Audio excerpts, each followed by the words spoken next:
Hi friends, this is Leela. Welcome to my channel. In the previous video, we have seen about the active router link class, right? That means how to distinguish the active router link. So how we can distinguish the active router link and what are the classes attached to that active router link we have seen. And also we have seen about the custom class, how we can apply the custom class for the active router links also we have seen. Now in this video, what we will try to see is how we can shift from one route to another, from one page to another through programmatically, okay, without clicking on the URL, without clicking on the anchor link or router link. How we can navigate from one page to another page through programmatically, through code. How we can navigate, let's try to see in this video. Okay, before continuing to this video, if you are coming first time to here, please do support me by subscribing to my channel so that I'll be posting more and more front-end development courses. Now coming to this video, if you come here, so let's assume that, so if I try to see the output, this is the output. Here we are having the output at home, post, and this one. So when we are clicking on the link only, the page is moving. So we are moving from one page to another. Now without moving that one, so without clicking on this one, so how we can move from one page to another? Through programmatically. Let's try to see. So here if I go to the home page, let's go to the home page, and here what I will try to do is, so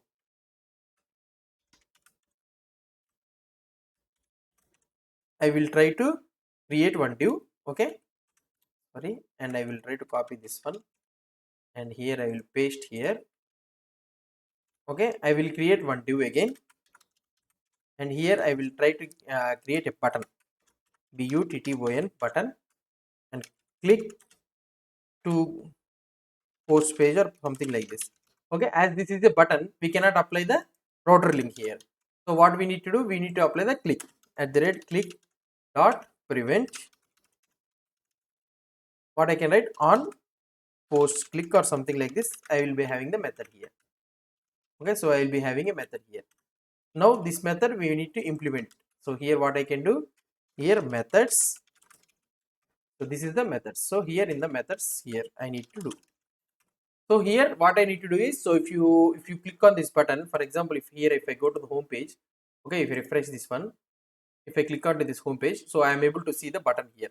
So in this button, what I need to do is, so if I click on this button, I need to perform some logic and all those things. And after performing the logic, and after the logic is success and all those things, I need to move from one place to another.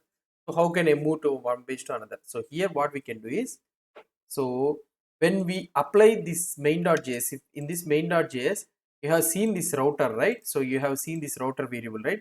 This router variable, it will be available globally in the project using this dot dollar router, okay. This dot dollar router, this dot dollar router dot push. So we need to use the push operator, okay. Dot push off, so slash post, we need to give slash post.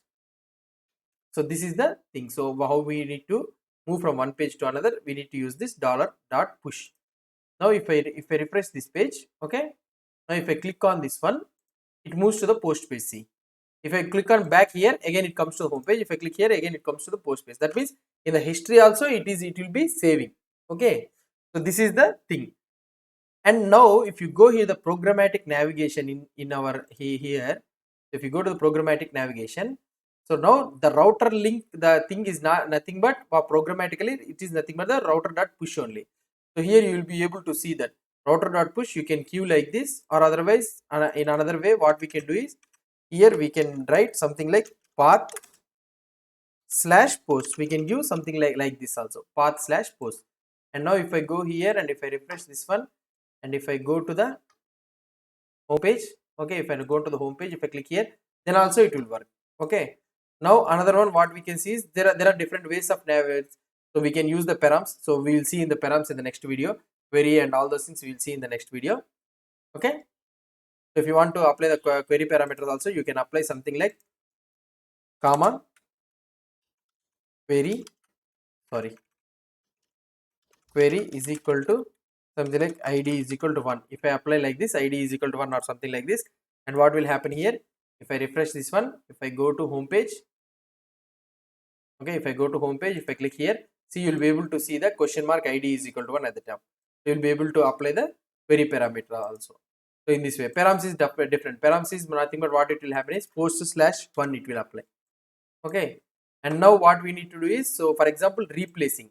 So up to now we have used the push operator. Means what it will do is it will push it into the website history. So that means if you go to back and forward, it will be stored in the memory. But if you use the replace, okay, if you use this replace, so it will replace the URL. So that means it will not have in the database. So for example, see, now here I am in the post. For example, I will refresh this one. Okay, now I am in the home. Okay, I am in the home. I clicked on the post page. Okay, it has been replaced the post. If I click on back again, it will be in the post page only. Why? Because previously it was in the post. It was in the home, right? So when we push that one, it is replacing that one. Okay, so the back page will not be existing. So that is the reason the replace and push is a difference. So if you keep on push, it will go to the home page. So for example, see, I clicked on create. So for example, I will replace this one. Okay, if I click on create post, and now I went to the home post. Now I click on the post, right? If I click on back, it should go to the home. It will not go to the home. It will go to the create post. If I click here, see, it went to the create post. So that means home will not be pushed into the web history. So it replaced with the post. Okay, home has been replaced with the post. For example, in the same scenario, what I will try to do, if I try to do the push here, okay, home will also be registered. For example, if I will refresh here, I will do the same logic. I go to the create post and I will go to the home and I click on the post. Now if I click on the back, it will go to the home. Now if I click here, it goes to the home. See, so it will register this one. That is the difference between the replace and the push. And now if you go somewhat deeper into this one, here traversing history. So dot go of one, router dot go of one. So you'll be having go of one means one step forward it will go. Minus one means one step backward it will go. For example, here in this one, so I went to post. Okay, I went to post and I went to home here. So that means back I went. So now if I want to go one step backward, means what I can do here, this dot router dot go of one. Okay, I am going one step forward. So one step forward. If I refresh this one, sorry, if I refresh this one, so there will be no forwarding. Okay, there will be no forwarding. So if I refresh this one, so it doesn't go anywhere. If I click on minus one, okay, let's see where it will go. So now if I refresh this one, so minus one means one step backward it has to go. If I click here, it went to the back. See, so how many steps you give, how that many steps it will go to the backward. How many positive number it will give, you will give that many forward steps it will go. So these are the programmatic navigations here. Minus 100 means it will go to it. So this is how we will be using the router dot push here. So we have seen about the router dot push, router dot replace, and router dot go also. Positive number indicates going to the forward, negative number indicates going to the backward. Okay, so this is the how we will be navigating from one page to another page using programmatically using router variable. So this dollar router variable will be available globally across the project. Okay, we are using Vue.js routing. So this is about the router concept. If you have any doubts or any suggestions, please post the comments below to this video. And if you like this video, please do support me by subscribing to my channel. Thank you.